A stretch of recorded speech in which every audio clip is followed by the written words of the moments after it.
नमस्कार दोस्तों, एक बार फिर से स्वागत है आपका हमारे YouTube चैनल में। दोस्तों आज हम इस वीडियो में बात करने वाले हैं मालवा के परमार वंश की। मालवा के परमार वंश से पहले मैंने गुर्जर प्रतिहार वंश का और गढ़वाल वंश का वीडियो अपलोड कर दिया है। अगर आपने वो वीडियो नहीं देखा है तो आप हमारे चैनल पर जाकर ये वीडियो देख सकते हैं। दोस्तों इस वंश का उन दोनों वंशों से काफी गहरा संबंध है, तो ये वीडियो देखने से पहले आपको वो वीडियो देखना बहुत जरूरी है। इतिहास का ये लेक्चर है हमारा। इतिहास के इस लेक्चर में आपको मैं परमार वंश के बारे में जो महत्वपूर्ण बातें हैं वो बताने जा रहा हूँ। तो चलिए शुरू करते हैं। दोस्तों गुर्जर प्रतिहार साम्राज्य के पतन के बाद परमार शक्ति का उदय होता है। ये प्रारंभ में प्रतिहार वंश के सामंत थे। वैसे अगर देखा जाए तो राजनीतिक शक्ति के रूप में परमार वंश का संस्थापक उपेंद्र या कृष्णराज था। ठीक है, इस वंश का जो सर्वप्रथम शासक था वो सियकहर्ष या श्रीहर्ष के नाम से जाना जाता है। प्रतिहार वंश के पतन के बाद सियक या श्रीहर्ष ने अपने आप को स्वतंत्र घोषित कर दिया और परमार वंश की नींव डाली। मालवा में इसने अपनी राजधानी उज्जैन को बनाया,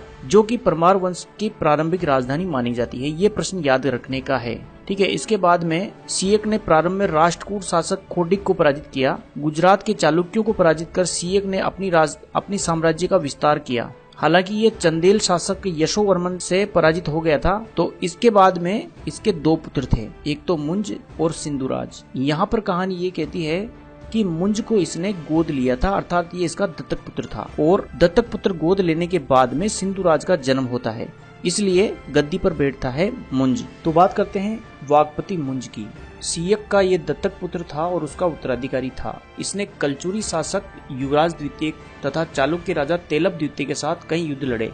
तेलप को मुंज ने करीब 6 बार युद्ध में परास्त किया था, लेकिन 7वीं बार युद्ध में बंदी बनाकर तेलप के द्वारा इसकी हत्या कर दी गई। इस घटना का उल्लेख आईने अकबरी में मिलता है। ठीक है, तो इसकी जो मेन बातें हैं ये मैं बता रहा हूँ आपको। मुंज ने श्री वल्लभ, पृथ्वी वल्लभ, अमोघ वर्ष आदि उपाधियां धारण की थी। इसके दरबार में यशोरूपावलोक के रचयिता धनिक, किसके रचयिता? यशोरूपावलोक के ग्रंथ है उसके रचयिता धनिक, और पद्मगुप्त जिसने नव सहसांग चरित की रचना की, 10 रूपक के लेखक धनंजय आदि रहते थे। ठीक है, अब हम बात कर लेते हैं सिंधुराज की। तो मुंज की मृत्यु के बाद उसका छोटा भाई अर्थात उसका सौतेला भाई सिंधुराज परमार वंश का शासक बनता है। उसने सिंहासन पर बैठते ही कुमार नारायण व सहसांक की उपाधियां धारण की। उसने साम्राज्य विस्तार और सुदृढ़ता के लिए अनेक युद्ध किए। इसके दरबार में पद्मगुप्त नामक एक लेखक या कवि रहता था। इसने इसके जीवन के ऊपर नव सहसांक चरित नामक एक ग्रंथ की रचना की थी,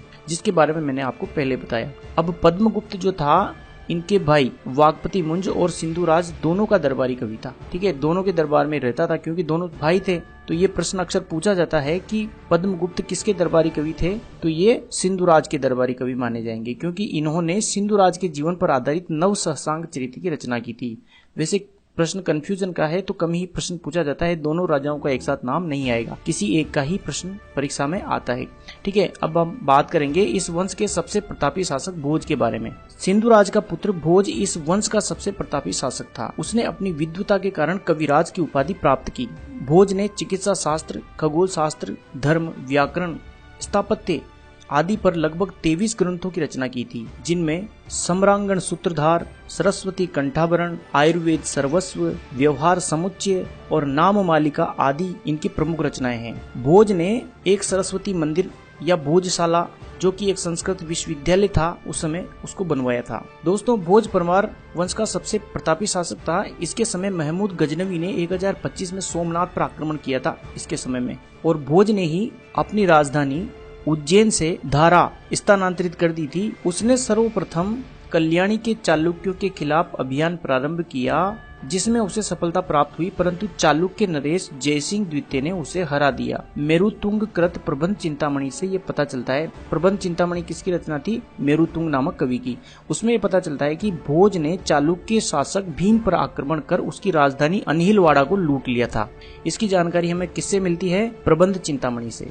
भोज के अंतिम समय में गुजरात के चालुक्य शासक भीम प्रथम तथा कलचुरी के शासक लक्ष्मीकरण ने भोज के विरुद्ध एक संघ बनाया और मालवा पर आक्रमण कर दिया और उसकी राजधानी धारा को खूब लूटा, और इसी युद्ध में उसकी मृत्यु हो जाती है। यह एक महान शासक का अंत था। दोस्तों राजा भोज के दरबार में भास्कर भट्ट, दामोदर मिश्र और धनपाल आदि विद्वान आश्रय पाते थे। दानशीलता में वह सभी शासकों को पीछे छोड़ देता है।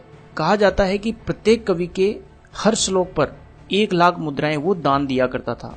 राजा भोज ने स्थापत्य के लिए धारा नगरी को खूब सुसज्जित किया। अपनी विद्वता एवं स्थापत्य शास्त्र के जानकार के रूप में उसने एक भोजसर नामक तालाब का निर्माण करवाया था और भोज नगर की स्थापना की थी। अबुल फजल की आईने अकबरी में बताया गया है कि राजा भोज के दरबार में करीब 500 विद्वान निवास करते थे। चित्तौड़ में उसने त्रिभुवन नारायण का मंदिर बनवाया।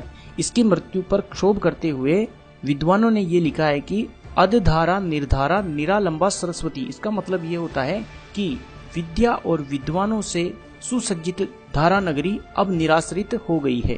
किसकी मृत्यु के बाद? राजा भोज की मृत्यु के बाद। तो राजा भोज के बाद यहाँ पर कोई विशेष महत्वपूर्ण राजा नहीं हुआ। छोटे छोटे राजा अपने यहाँ पर शासन करते रहे इस वंश के, लेकिन अंत में 1305 ईस्वी में अलाउद्दीन खिलजी ने मालवा पर आक्रमण करके अपने अधिकार में इसको ले लिया और इसे अपनी सल्तनत में मिला लिया। इसी प्रकार परमार शक्ति का अंत हो जाता है।